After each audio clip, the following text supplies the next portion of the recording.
Welcome. I'm the Parliament Raven.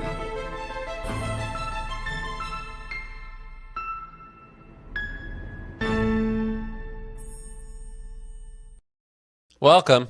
Pull up a seat. Pour yourself a glass of tea.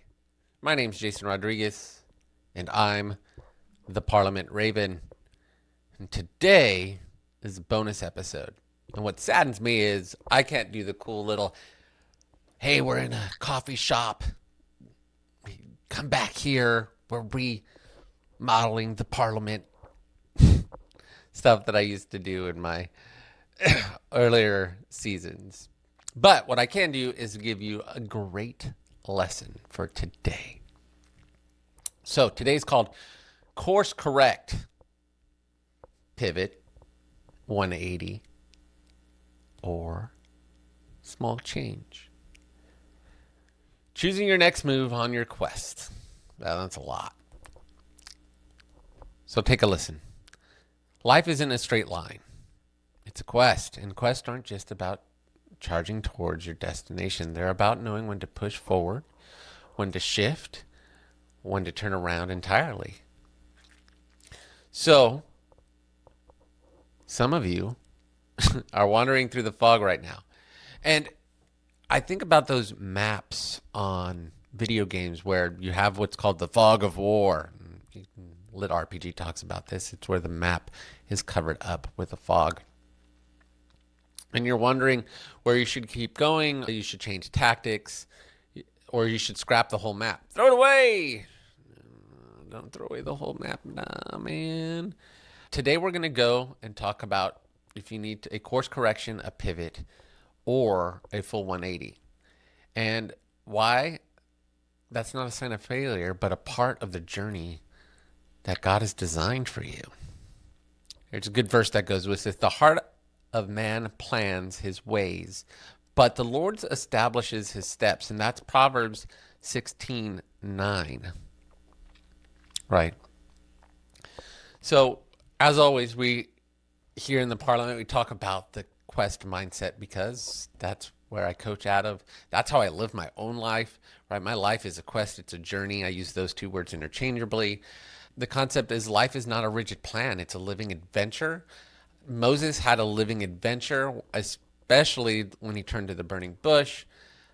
You had Jesus's life was adventure once he left his parents' house. We can go on and on throughout the Bible that God is a God of adventure. And like every great quest, there are detours, there's unexpected crossroads, and sometimes there's monsters, both real and imagined. And let me take a drink here.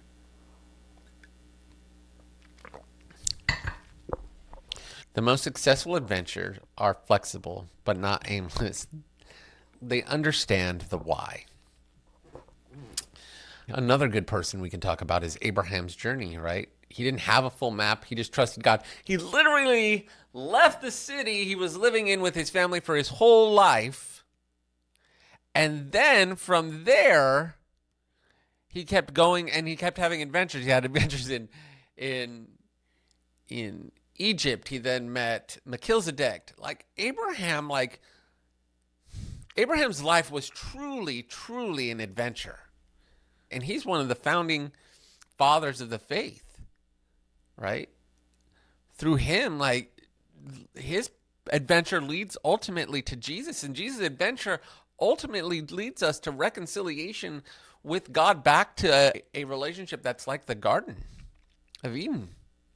Right? We can call upon him. He can walk with us. We can talk with us. He can get down in the muck with us. He chooses to do there, but that interaction is your choice. So let's talk about the three things. Let's talk about the course correct. Let's talk about the pivot. Let's talk about the 180, right? A course correct is a subtle shift. Right? I wanted to say stubble because there's a B in that word. It's a subtle shift, a small adjustment to stay aligned with your mission, like a knight adjusting his compass a degree to avoid getting lost in the forest. When do you do it? You're still clear on your mission, but your methods have drifted, or you notice fatigue, frustration, inefficiencies creeping in. Client work with health goals, sometimes It's hard for them to realize if their goals are matching up, and it's good to help them with slight shifts. For instance, Jeremy Hebbets definitely helps me periodically with shifting not only my coaching but my health, my self stuff when I go to the gym with small course corrections. He does a quick check-in, talks with me, and then makes an adjustment. Lamentation says, let us test and examine our ways and return to the Lord, right? So if we just need a small adjustment, a small renewal of the mind, that's great. When do you pivot? The strategic shift, right? That's our next goal. Changing tactics or environment while keeping the same overarching mission. Sometimes you're in a forest and you should be in the desert. You're headed for a castle, but the bridge is out and you have to take the mountain pass instead. When new information or opportunity changes the most effective route, job change, life change, you move from an apartment to a house, right? A pivot is a strategic you change professions. That could be a pivot. Right? The business that you were working on has no foundation anymore. It falls through. You went to school to be a programmer and AI has taken out your job. Time to pivot. Right? I think I give enough examples. Great verse to go with this. Behold, I am doing a new thing. Now it springs forth. Do you not perceive it? I will make a way in the wilderness and the rivers in the desert. Isaiah 43:19. Right? So when you pivot, there's a new ways being opened. Right? It's exciting. Right? The path you were on is now blocked by rocks, and a new path to your right has opened up, and it seems like there's fresh water there and a campsite waiting for you with a merchant who's waiting to sell you some great new food. I don't know. Your quest. Mine's always medieval-ish. Right? So the thing I wrote on here is for those who are coaches or those of you who are in the business of building people, it's like going from speaking in a small group to making an online course. It can be a subtle shift too. A pivot is not abandoning the mission, but finding a path, the greater path that's God's opening. Maybe you're a coach that's been doing health coaching, but you see that you might be impacting more people if you're doing life coaching and adding health as a component of that. Right? So that's a pivot. Last but not least, the 180. The thing that's usually not talked about, I think about Keith Ferrante. I think Keith Ferrante has told quite a few people the 180. I'm not sure, but he's the man I think about if I wanted to be told that I need a 180, I wouldn't mind it coming from him.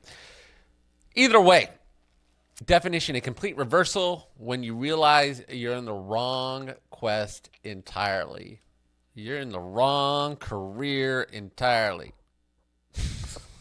You are going the wrong direction, right?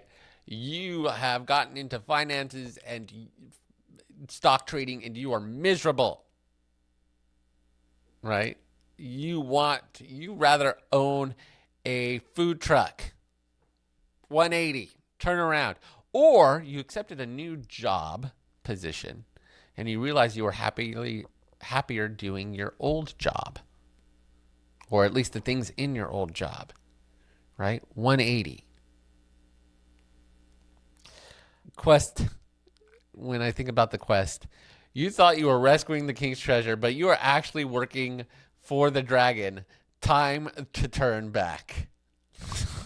I love how I write these things sometimes. All right. When do you do it? Your mission is no longer aligned with God's truth or your deepest values. The direction is harmful to you and to others. That's why these bonus episodes are awesome. Right? I think of Dirk Daring, Dragon Slayer's quest. Every time he makes the wrong move, he dies. Luckily, that's not how life works. You make the wrong move, you trip, you fall. Sometimes you get scraped. Sometimes you get bruised. Sometimes you end up in the sewer, muck, and mire. Don't make the wrong move and end up in the sewer. High-achieving corporate professionals walks away to pursue ministry because they realize they've been chasing someone else's definition of success. Let me reverse that. How about a high achieving pastor turns away and moves to heading towards becoming a CEO and doing corporate success? I've known people, and guess what? They're much happier in the corporate success because that was what their calling was. Same giftings. You can still impact the kingdom in the business realm. Amazing. A lot people forget that in the Bible, a lot of the relationship talks is Jesus talking to people who are in their everyday lives. Not everybody's in ministry, right? Some of them were tax collectors. Some of them were farmers. Some of them were architects or business owners. Some of them were woodworkers, carpenters, masons. Jesus talked to the everyday people. He was known to going to the parties of everyday people. So much so that the Sadducees called him a partier and a drunkard. I just wanted to throw that in. There's no ultimate relevance to this. But to know that ministry as it's been defined in the past in America is not the end-all be-all. It's much bigger, much wider. The tent stakes of the kingdom and the church are in the realms that are beyond the four walls of a Sunday service and a Wednesday service. And definitely is not always in those small groups throughout the week. So how to discern which one you need? Here's some questions. Ask, is my mission still clear? If yes, course correct or pivot. If no, 180. If this adjustment is about efficiency or alignment, if it's efficiency, course correct. If it's alignment, shift, pivot, or 180. Okay. Pray for clarity, not for comfort, because the journey's not going to be full. As a believer, as a non-believer, as anyone walking in life, let me encourage you to know that the life is not comfortable. I think of the new Lemonade song by Forrest Frank, and if it's too comfortable, you might not be doing life right. Oh, there's some people. You might be retired, but what I know is that sometimes when you come to comfort, let me pull that back. When people retire, if they have nothing to do, it's known that they have shorter life expectancy. They're just done. But if you have something to, I never plan on retiring, by the way, because if you have something to do, you're going to live as long as you're bodily possible, as long as you take care of yourself, as long as you don't have a major illness. You're going to live as long as what has been planned for you, as long as you're not jumping out of planes. So what's the challenge? Your quest this week is to take on one area of your life and run it through the filter. Course correct, pivot, 180. Write it down, pray over it, take bold steps towards that challenge, whether it be your work life, your home life, your church life, your health life. I want you to write it down and put it under a microscope. Pray over it, take bold steps towards the change that you need in your life. Even if it's just telling someone you trust what you're doing. Okay? So, for those of you who follow me on YouTube, hey, in the comments, tell me what you're doing to change your quest life. You can do it on Spotify, though I have the ability to respond there. It's very weird, the interaction. You could always go to the Substack.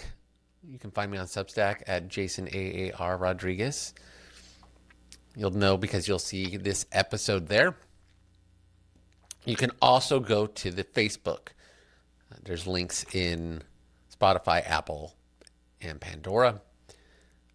So, till next time, pour yourself another cup of tea, and I'll talk to you soon. Like, subscribe, leave a good comment. Thanks for visiting the Parliament. If you want to know about Gravitas coaching, please visit gravitas.co. It's also where we host the Parliament. Join the conversation on Facebook at the Parliament Raven Podcast. Last but not least, the intro and outro music credits. Intro music by Russ Budgeon and outro music by Sarnav Aravistov.